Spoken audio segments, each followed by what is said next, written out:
Hai teman-teman, kami dari kelompok 1 angkatan 13 untuk tugas kelompok agenda 1 yang berisi tentang tangkal berita hoaks dari sekarang dengan anggota Valentina Sinaga AMD, Vita Candela AMD CAP, Umi Salamah AMD VAR, Feni Herdiana AMD AK, dan Fitriani Sinaga AMD Gizi. Dengan pengampu materi kami, Bapak Dr. Hieronymus Godang. Berikut adalah videonya, selamat menyaksikan.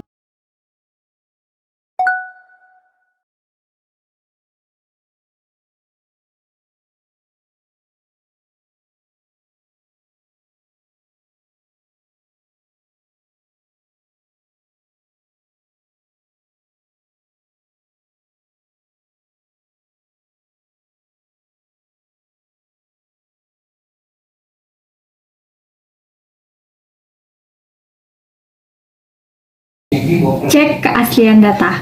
Hal pertama yang harus kita lakukan yaitu memeriksa data maupun fakta. Bandingkan informasi dan sumber yang berbeda. Bedakan informasi ataupun data berdasarkan opini dan fakta, disertai bukti dan kesaksian. Nah, baiklah teman-teman.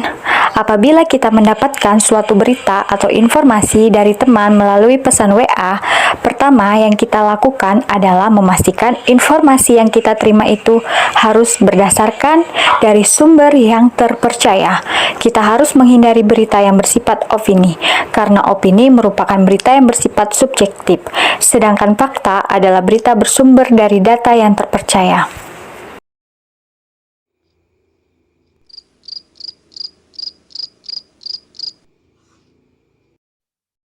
Hah? Vaksin mengandung magnet? Harus dicek ini. Di era digital seperti saat ini, pembuat berita hoax sering menggunakan atau mengedit foto yang bersifat memprovokasi pembacanya. Maka sebaiknya kita terlebih dahulu mencek keaslian foto tersebut dengan cara sebagai berikut.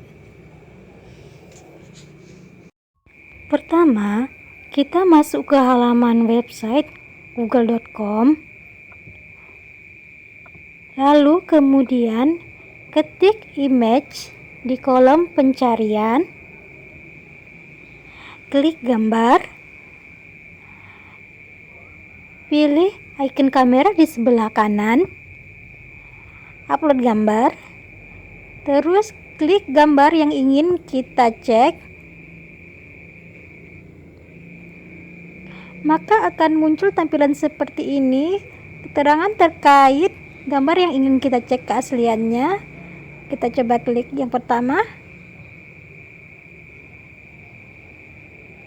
Akan muncul keterangan seperti ini. Kita baca, dan ternyata foto tersebut tidak terbukti kebenarannya. Kita coba klik satu lagi.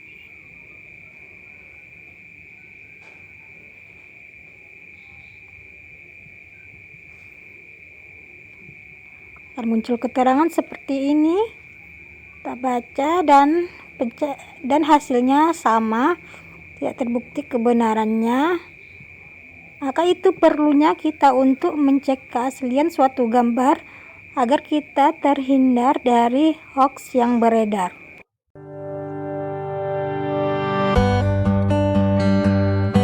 Selanjutnya, ikut serta dalam diskusi anti-hoax. Setiap orang pasti mempunyai sosial media. Sebagai generasi milenial, mari kita gunakan sosial media untuk tangkal hoax dengan cara mengikuti grup diskusi. Salah satu media sosial yang bisa kita gunakan adalah Facebook.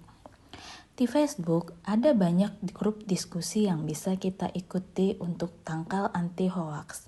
Salah satu grupnya yaitu pendukung vaksinasi COVID-19. Di grup ini, kita dapat bertanya apakah berita yang kita terima hoax atau bukan. Sekaligus, kita dapat melihat klarifikasi yang telah mereka berikan. Dan di dalam grup ini, semua anggota dapat berkontribusi di dalamnya.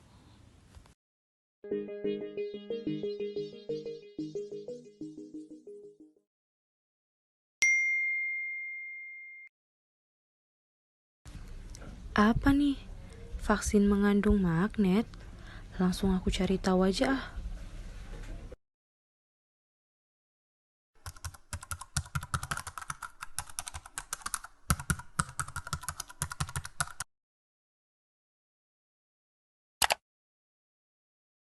Jika kita menerima berita atau informasi dengan judul yang provokatif, maka kita perlu membaca isi berita secara keseluruhan, agar kita dapat melihat apakah isi berita tersebut sinkron dengan judul berita yang telah disebarkan.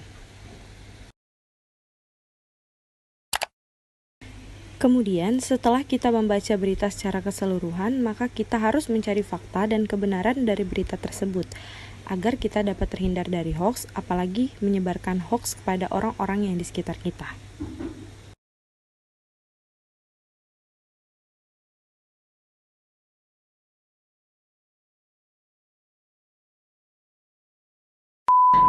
Berita hoax memang sering sekali menggunakan judul yang provokatif agar dapat mengundang atensi pembaca. Untuk menjadi pembaca yang cerdas, kita harus membaca dari awal hingga akhir. Mari kita putus rantai hoax dengan cara menjadi pembaca yang cerdas. Jangan menyebarkan berita sebelum mencari fakta. Yang kelima, cermati alamat situs. Perhatikan bilah alamat. Jika menggunakan HTTPS, kemungkinan situs itu aman. Tetapi jika hanya menggunakan HTTP, kemungkinan adalah situs itu bukan situs resmi atau dapat menimbulkan yang namanya hoax. Selanjutnya, kenali domain web dari situs tersebut. Rumus untuk domain web seperti di atas ini. Lalu untuk domain web perusahaan seperti ini. Sedangkan untuk domain web kampus atau universitas seperti ini. Sedangkan untuk sekolah ataupun pesantren seperti ini. Jadi, jika kamu menemui informasi, cermati dulu alamat situs webnya dan juga domain webnya. Ini adalah domain yang berpotensi hoax. Menurut Dewan Pers Indonesia, terdapat 4.300 portal yang mengaku sebagai portal berita. Setelah dilakukan verifikasi, ternyata hanya 300 portal berita yang sudah resmi. Artinya, di Indonesia sudah banyak ribuan situs portal web yang dapat menyebabkan berita hoax. Jadi, sebelum mendapatkan informasi, cermati dulu alamat situs webnya. Terima kasih.